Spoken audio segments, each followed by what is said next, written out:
Hello guys, my name is Marcus, and in this video I'll show a simple way how you can reorder Spotify playlists on mobile. So let's start. The first thing you want to do is when you're going to be on Spotify, you just want to simply click on whatever playlist you got, and now go to the right top corner to the three dots. You want to scroll down below, and then you're going to see here sort playlist. And now you have like title, recently played, artist, album, or custom. And you have option to actually choose how you want to like sort playlist. Recently played by this, you just choose it right top corner, and that's pretty much it how we do it.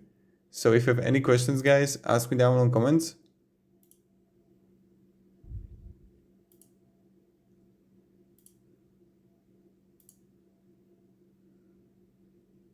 And now what you can do also is right top corner, edit playlist, and again you can move it here like this.